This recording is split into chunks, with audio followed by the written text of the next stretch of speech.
باژارێ حەلەبێ سووریێ نەتەنێ باژارێ پیشەسازی و بازرگانیەیە لێبەلێ دوارێ ئەدەبیاتێ دەژی خودی دیرۆک و ڕۆلەکە بەر بچاوە نەخاسم کو یەکەمین ڕۆمانە سووریێ لوی باژاری بخوا ڕۆناهی دیت و هات چاپ و بەلافکردن.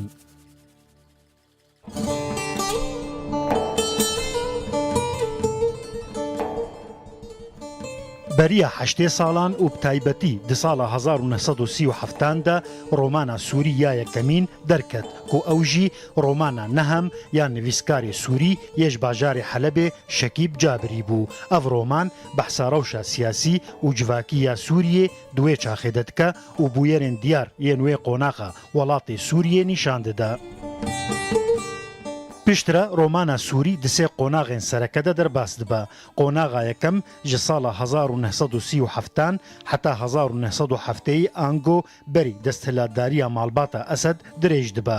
قۆناغا دوویەمینژی ددەمە دەستهلاتداریە ماڵباتە ئەسەد بخۆدەیەک و ji ساڵە 1970 حتا 2011 دۆم دکە و قۆناغا داویژی قۆناغا پشتی شۆڕەشە سووریەیەک و ji ساڵە 2011 دەست پێ دکە و حتا نەهاژی بەردەوام دکە.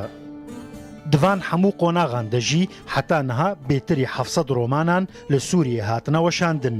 یەک ji navên herî mezin duwarê ڕۆمانە سووریێدا ڕۆماننivîsê deryayê یان jî ماکسیم گۆرکی سووریێ وەکو hinek kes wî binav dikin Henna Mîna ye. Mîna bi romana xwe ya Elmasabîh Zirq ango çirayên şîn qonaxeka nû di edebiyata Sûriyê de dadest pêkirin û bêtir li ser jiyana li ser kenarên deryayê û zehmetkêşiya ketkar û çînên piştguhkirî yên civaka Sûriyê radiweste. Ji nav romanivîsên Sûriyeyên jin jî gelek navên hêja derketin holê û cihê xwe di meydana edebiyatê de girtin. Lê nivîskara herî pirberhem û naskirî Ghada Semmana. Ghada gelek roman afirandine bi taybetî romana wê ya Kabûsên Beyrûtê tê naskirin û hezkirin.